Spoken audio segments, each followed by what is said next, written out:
We'll get right started. I'm going to hand the mic over to Mayor Kip Holden.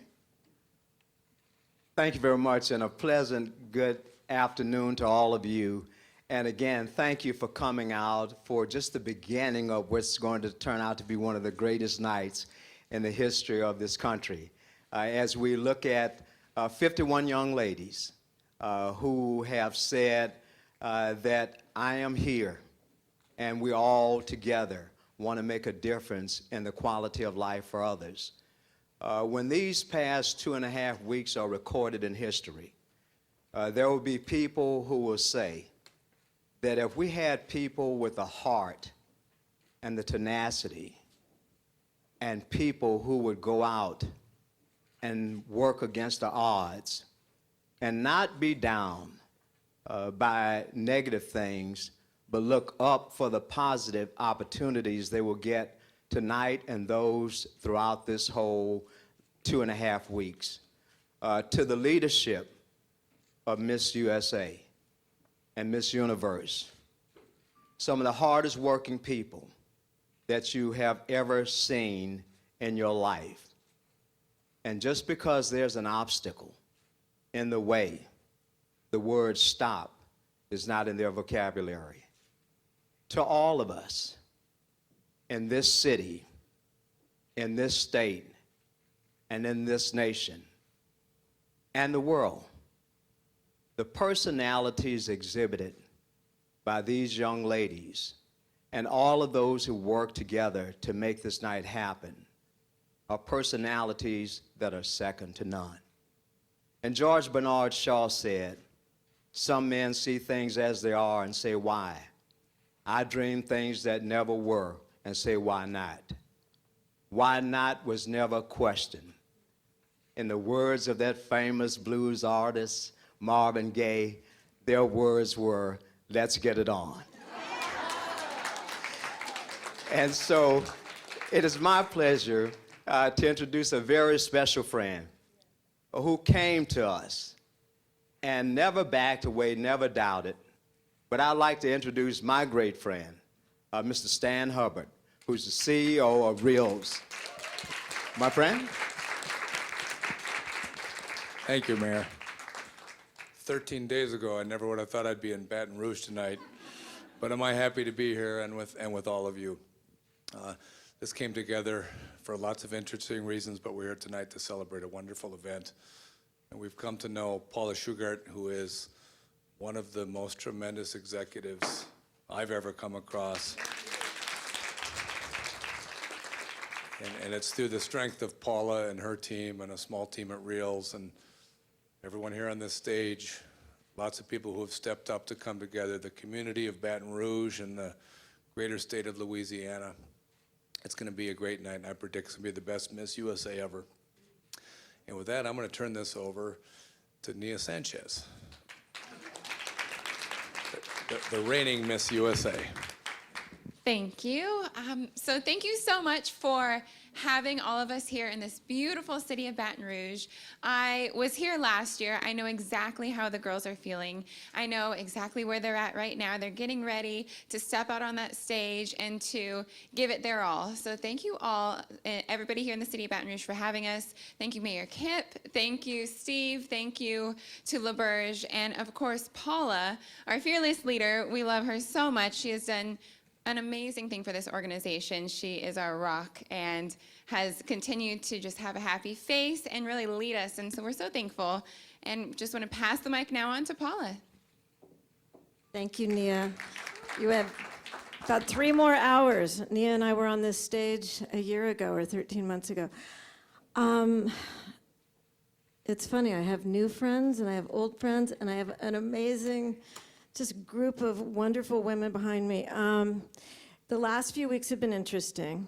What I can tell you, though, is, I always say, people that know me well, I always say the true measure of the content of someone's character is by their actions, and I have a whole new group of heroes. I have known Kip Holden for 10 years now. You've always been a hero to me. We've always had a wonderful relationship. I now want to move to Louisiana so I can vote for him for lieutenant governor.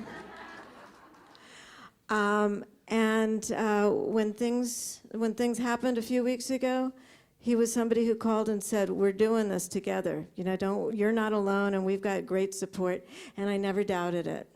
What I didn't know was that I was going to get a phone call from Stan Hubbard. And you have been amazing, and your team have been amazing. And Stan's goal when he called was, you know what? It's the tradition. I know what Miss USA is about, and I want to make sure that the women that are competing have the event that they want to have, and their friends and family and people around the world have the opportunity to see it. And I know from day one that that was your driving force in this. And you also said the people of Baton Rouge have been building towards this, and he stepped in for all of us. And I am so grateful, and we're all so grateful. This organization is about you guys. You are the only reason we exist. And you called and you said, you know what? It's about the women on stage. And Brooke was saying last night, they're the Avengers. I wanted to get them all capes. But you guys, I've never been more proud of this organization than I am tonight. And I cannot thank all of you for just hearing the call and calling us and saying we're there.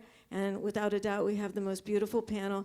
And it was the easiest briefing I have ever had in my life, because every single one of them knows exactly what's going on and what's going on in the hearts and minds of every one of the 51 contestants tonight.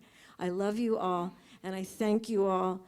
And this really will be the greatest show. I think out of adversity comes the greatest opportunity. And it's going to be a fantastic show, and it's going to be all about the women. So thank you all.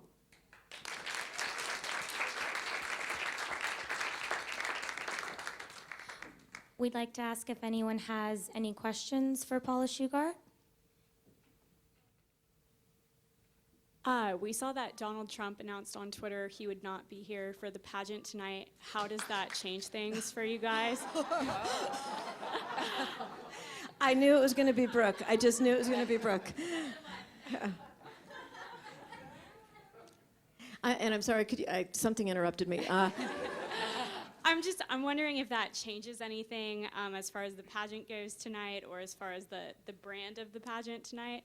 You know, as I said 2 or 3 weeks ago, this pageant is an opportunity to be about the women and the city, and that's what we're focusing on. And you know what? It's good for us that we're just focusing full steam ahead. It hasn't really changed, because that's all we've been doing for the last few days.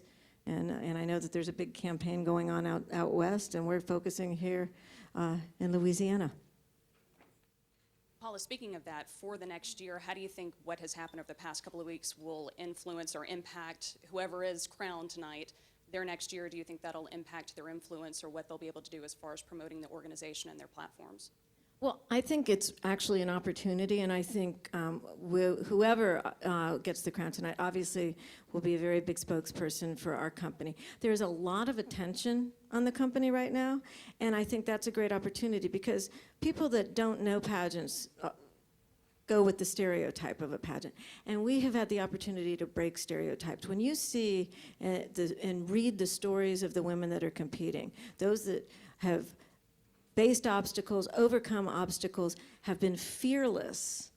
You know, participating in a pageant is fearless. It's all about confidence, and that's where women will take their place in the world. The more confidence they have, and that's what we've always been about.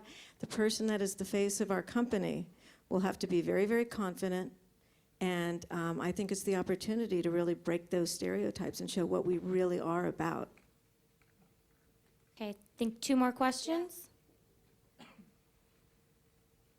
Hi, I know earlier, Friday, it was reported that there were more than 1,000 tickets that were still available for the pageant, and that last year's event was sold out. So how are ticket sales as of right now? Actually, I was just downstairs. Ticket sales are great. We knew, and actually, before anything, when the pageant moved from beginning of June, I think the very first week of June last year, to the middle of July, we were told before anything that we knew that people here would be on vacation, so we were expecting some drop in ticket sales, but we're doing very well I just talked to everybody. As a matter of fact, actually, somebody asked me if I could give up my seat a little while ago, so I think things are doing pretty well. I said no. Hi, you've alluded, Ms. Shugart, to the events of recent weeks, and you've also said that the focus has been very much on the contestants here. But I had a question. I wonder if I could ask the question of Mr. Hubbard. This is an opportunity for Reels. Is this something that you might want to try to have again next year, or is it too soon to say? And also, are you at all concerned that the news surrounding Mr. Trump has in any way overshadowed the event? It certainly could have overshadowed it. I think everybody pulling together has put the focus where it needs to be, on the contestants, on the community, on a 54-year-old American tradition, and we're proud to have stepped into that. So no, we're not worried about that at all. Paula and I made an agreement for tonight's show and tonight's show only. But I can tell you that my family, we're an independent network, family-owned, one of very few left in the country that was able to step up to something like this. We stand behind Miss USA, Miss Universe organization. My commitment to Paula was we'd not only save the show, but we'd do everything we can to help put the polish back on the brand and get that political cloud removed from it. And I think working together, we've done that. I think tonight's show is going to be the final piece for that. I think I was quoted in an interview the other day in Hollywood Reporter that if my hope is that after tonight, everything kind of settles back where it should be. Miss Universe will be where it would have been or where it should be anyway. But if not, we'd work with this organization again anytime, any place. We're so proud of what they're doing and so proud of our ability to stand with them tonight. Great. Thank you.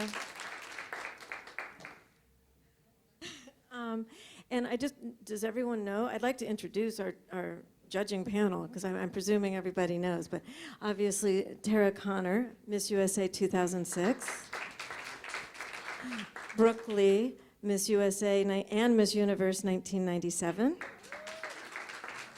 Danielle Doty, Miss Teen USA was it 2011? Okay, gosh. I mean, you know what? I'm getting older and older every time. I'll do that to you, Michelle, too. Rima Fakih, Miss USA 2000. This is like a quiz for me, by the way.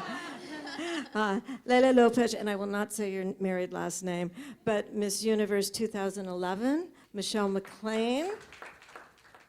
Miss Universe, okay, yes, which I still don't believe. Nana Merriweather, Miss USA 2012. Crystal Stewart, Miss USA 2008. And Kimberly Pressler, Miss USA 1999. Collectively known as my heroes. So, thank you.